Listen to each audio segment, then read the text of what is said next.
All right, it looks like we are live now. Two psychiatrists and a microphone. Hello, everyone listening. It's me again. I'm Dr. Balanle Akinrambi, psychiatrist and founder at Bright Minds MD. I'm here with my friend and colleague, Dr. Zainab Aldeher from Hi. California. Hi. Yes. Hello.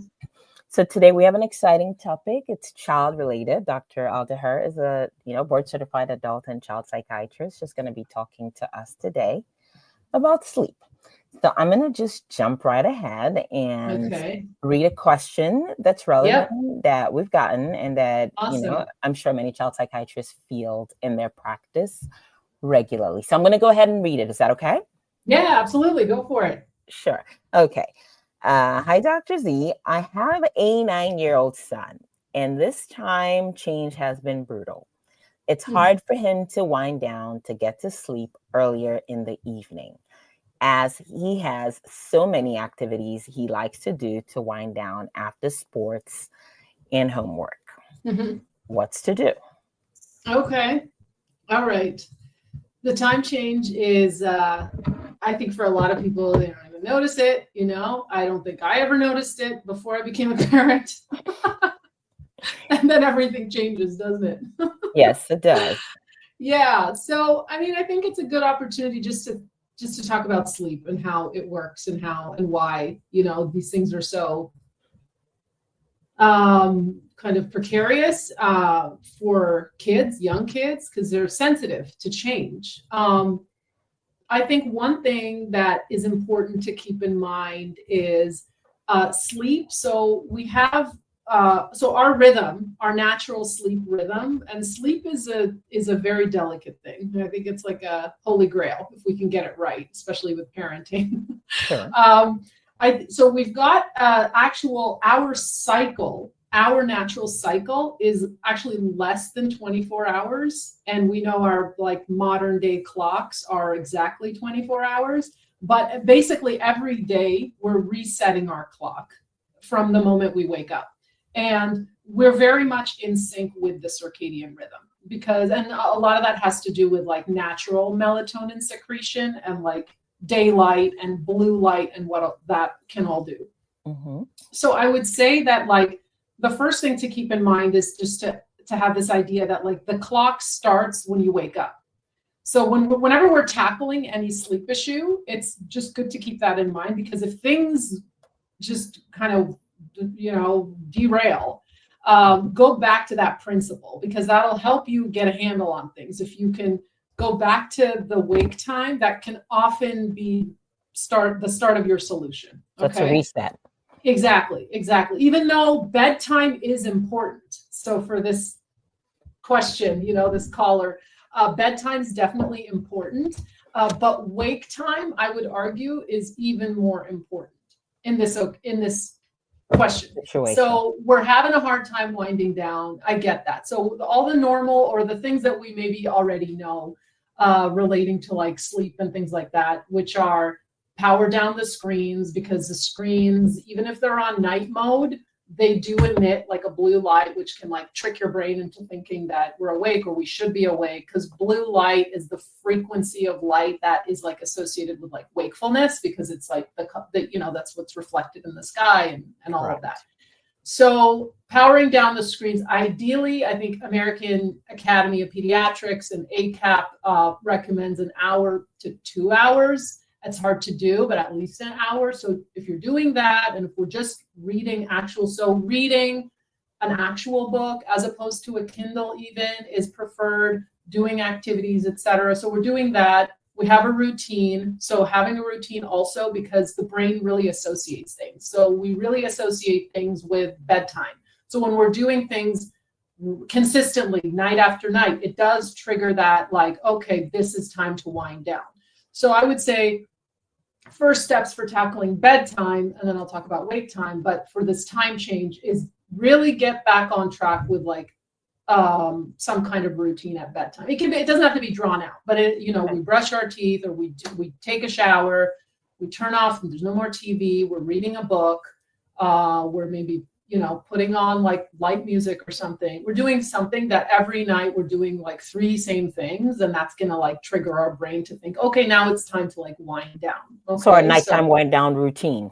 Very important. So if you've kind of let that get away from you, get that back on track. Okay, do something like a consistent bedtime. And if it does take some time, you might have to start that a little earlier. If you've got a kid that is a high energy kid, like my own kids, like maybe we want to start that earlier and not think, oh, this 20 minutes from start to finish, they're going to be sound asleep. We might have to start it an hour before.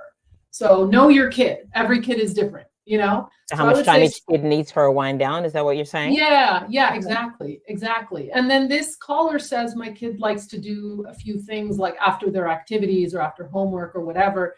We think about too, like maybe we can reset this and maybe we could do some of those things in the morning if there doesn't feel like there's enough time to get it all done and then have enough time to wind down and then go to sleep. Maybe we can do some of these things in the morning or switch it up a little bit in that way. So you kind of want to work backwards. You want to say, okay, my kid, by the time their head hits the pillow, then it's this much time for them to sleep. Okay, then when do I need to like kind of prepare? So work backwards. So I would say that. Now with the time change, like I said, more important than bedtime is wake time. So if this family or if this child was coming into my office, and what ends up happening a lot is we're taking longer to fall asleep, I would bet, I don't know, I could be wrong, but this kid is probably waking up a little later in the morning. Just the natural, if everything else is sort of like within normal limits and neuro typical child.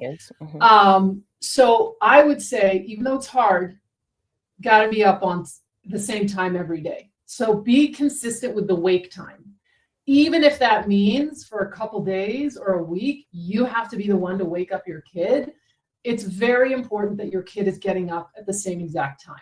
If you're having an issue, if it's a non-issue and they're waking up in time, it gives you enough time to get them to school and all that. You don't need to don't try to fix it if it ain't broke, Okay. But if this is a situation where the kid is having a hard time falling asleep and then as a result, they're waking up a little later and then it's like a scramble to get them to bed, to get them to school in the morning, I would actually advise try to get them up earlier, even if they seem really tired, because the clock starts when they wake up.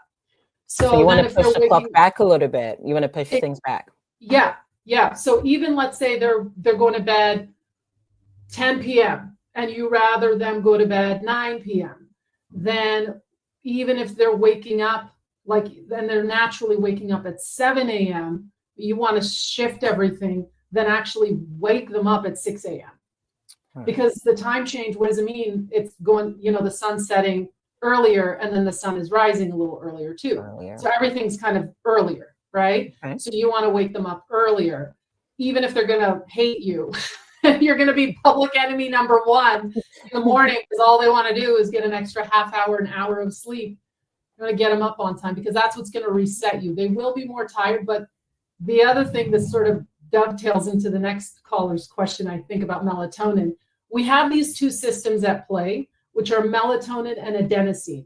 These are very important systems that are just, from the pineal gland, we secrete melatonin.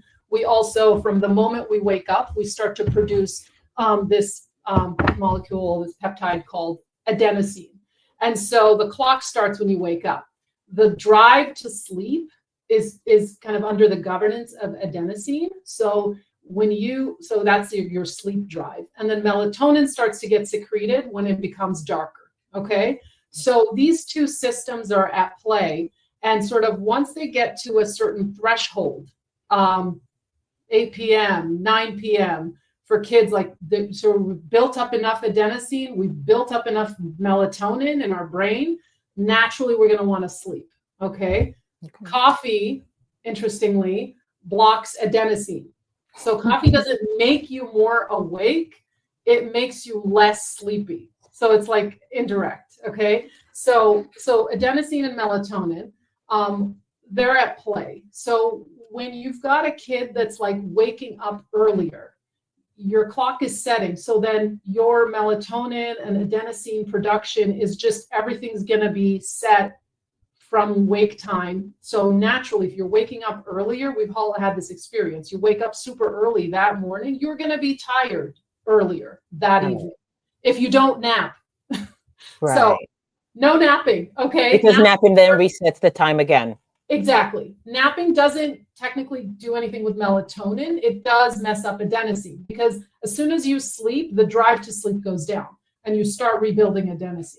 So what you want to do, and I know this is kind of more of a question for like teens, and maybe that's another episode, where teenagers that come home because they're not getting enough sleep, usually they nap after school and then it messes up their sleep and they're up till 2 a.m. But anyway, we'll stay on topic. Is I would say wake them up earlier, and that's the way you can reset this and kind of deal with the time change. The other thing I want to say about in regards to melatonin production is in the morning, if you can, that's when you want the early hours. If you've got a kid that's now like just so tired in the morning, you're waking them up, and that get the bright lights, and that, or even the natural light is the best light, is to get them outside if you can. You know, so if you can, if it's an option to walk to school or bike to school, awesome. If there is a little bit of time before you go to school to spend a little bit of time outside, you know, even on a dark, gloomy day, I mean, you get some, like that could be also a way to just kind of wake the system up, because that's going to dial the melatonin down, you know? And so less melatonin, more wakefulness. And so the morning is where you want to be doing, you know, all of the lights. Exposure, wakefulness, alertness, bright lights. Got it. So that's what I'll say. You know, you've got to do both. The bedtime routine for bedtime, wind down, maybe move some of those activities that this 9-year-old wants to do, doesn't get to do. Maybe we can do some of that at 6 a.m. when we're waking up. Is melatonin an option for this kid? So yes and no. Melatonin, I get asked this question at least a couple times every week. Okay. So you want to read the next caller question? Because it's perfect segue. It ties into it? Okay, fine. We'll deal with. Okay. So this is for someone who has a 6-year-old. I have 6-year-old and 10-year-old kids. And recently, due to travel across several time zones, we had to resort to giving them melatonin on the trip because they were sharing a room with their cousins. We got back and were hit with the time change and just haven't been able to get on a good footing with sleep. So embarrassingly, I have just continued with the melatonin because it seems to work so well. So it looks like this person is using the melatonin nonstop. And I'm tired too. Mom's tired. Is this terrible? Am I destroying my kids' brains? What are the rules for melatonin, age, and time of use? Let's get into that. Right. Okay, so melatonin is okay. First of all, it's safe. It's not addictive or habit forming. It's not anything like Ambien or Zepiclone or anything like that. We secrete our own melatonin. So you do keep that in mind. Melatonin is not just an exogenously absorbed or ingested molecule. It is a hormone that is created by a tiny little gland in the brain called the pineal gland, and it starts to rise when it starts to get dark. And so melatonin is okay to be taken in a pill form temporary. Like, it is not supposed to be a long-term solution, because you have to think about, like, it's like a fever. Like, why is the fever happening? You know, we could just take Tylenol and Motrin to mask it. Then you don't have a fever. But when you come to the doctor, the first thing the doctor's going to want to know is, why is there a fever to begin with? Right? So it's like the first question is, why is this child or adult or whoever having trouble sleeping? Right? So you want to get to the why before you try to fix it. Because if you're just masking the issue, that's just bad medicine. Yeah. Right. So I would say this seems like, okay, it's an issue because we kind of got into the routine, and that's fine. But a situation like that, like this caller, is totally appropriate to use melatonin as a temporary relief. And it's supposed to be and all the labels and all the stuff will always say it's meant for temporary relief. It's not meant as a long-term solution. Because what happens with anything that's produced naturally that you're then taking exogenously is, if you are taking it, then your own body is not producing it. Okay, this happens when we see with like testosterone and other things.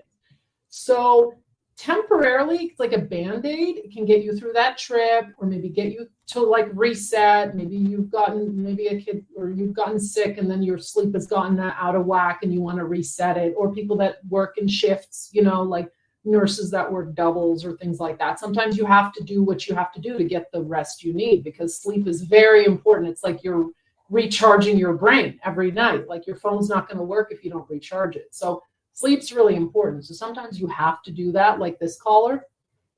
But I would say then you want to say, because it's so easy, because you give the pill and then 20 minutes later your kid's asleep.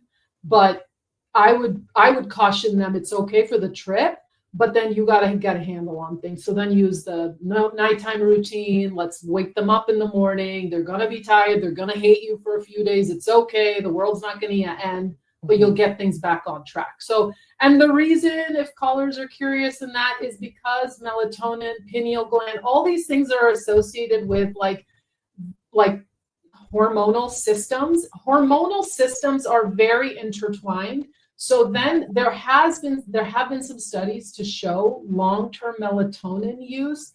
There's a link that's still not clearly understood. We still need some more studies and research to kind of get a more of a good data set, but we think it's doing something with growth. So we think that there is some evidence to show that like children, particularly young children that are getting exposed to exogenous melatonin, somehow it delays their puberty, or growth. Again, not totally understood, but there are some studies out there. And so, but also just on a logical level, you want if you can, right? Like, again, the caveats are kids that are neurodivergent, kids that are, because kids, for example, kids on the spectrum, et cetera, their systems are not typically in sync. And so, but for a neurotypic child, neurotypic person, melatonin should only be used as a temporary measure. Time travel, situation, whatever, getting reset. Their recommended timeline? I would say a week is a good rule of thumb. Within a week, okay. not over 2 weeks, I would say, because then it's so much harder. Then you get used to it. Few weeks turns into a month, and few months, and then your years, and then I get this sometimes. Families are like, well, we just never stopped using it. Now my kid's on 10 milligram of melatonin every night. And then it's just so hard to get them to like chronic sleep on their own, because then they gotta their own natural melatonin production has to kick back in, and it's hard because it's kind of been dormant for a while. So that's the reason. So no, you're not messing up your kid's brain, but it's just not ideal. And it's not like you're years into this. You can still take the rein and get control back on the situation, but you will, it'll be maybe a week or something where it's not fun, but it's in the long term, it's for the best not to do long term, I would say. Let me make sure I've been a good listener. So in terms of what we learned today, for anyone who's listening or might listen later, it sounds like with children's sleep, we want to use behavioral interventions first to help reset time, build up a routine, a nighttime routine that signals to the child in the brain that it's time to wind down at night. We want to wake them up earlier in the morning to match the time we want them to sleep at night, so that we reset our, sleep clocks early in the day, so that they're more likely to fall asleep sooner at night. We want to expose them to bright lights early in the morning, if possible, to just help improve wakefulness and alertness, to contribute to the goal of, again, resetting the clock earlier in the day. And if need be, we can use melatonin as an aid, but for short term, to help us survive maybe difficult periods, but not too long, so that we do not ignore the actual cause or the why, or what's happening that's creating difficulty falling asleep in a neurotypical brain. So short-term use, investigate, reset, and hopefully this helps all of us, many of us. I'm a mom as well, and time zone changes always, not just for the kids, but also for myself as an adult as well, trying to kind of get my bearings Yeah. again, with the change in sleep time after my body's been used to waking up at a certain time. So Yeah. this has been very helpful. Thank you for Yes. sharing this with me and with everyone who's listening today. Yeah, of course. And I would say one added thing is all of this applies to adults. I think we feel it more when we're in charge of these little humans, but honestly, all of this applies, like the time change. Yeah, I'm waking up earlier, so I should probably get to bed earlier because, we do need, I know some people will swear they only need 5 hours of sleep or 6 hours of sleep, but I'll point to the research of early onset dementia and that states that we do need 7 to 9 hours. So the 8 hours that we've always grown up hearing, you would need 8 hours of sleep. The evidence does back that. That's what the data show. If you want a healthy brain, you need to get enough sleep. And on that note, for adults too. Go to especially bed. adults, right? Especially adults. We'll take that home. On that note, we'll be wrapping things up today. We welcome questions, comments, concerns. I want to emphasize this is primarily for education and entertainment. We're not prescribing. If you have any mental health illness or specific treatment needs, please, you can reach out to our offices. I'm out here in New Jersey. Dr. Aldeher is in California. You can find us or reach out to your own psychiatrist. But I hope that everyone who's been listening has gotten one or two things that's helpful or beneficial, or entertain them at least in some way today. So we'll be signing off. Again, it's Dr. Akin-Roundy, Bright Minds, MD, New Jersey, and Dr. Aldeher, California. Thanks for listening, and keep sending us your questions. Please do. Have a wonderful week ahead. See you next week. Thanks. Bye-bye.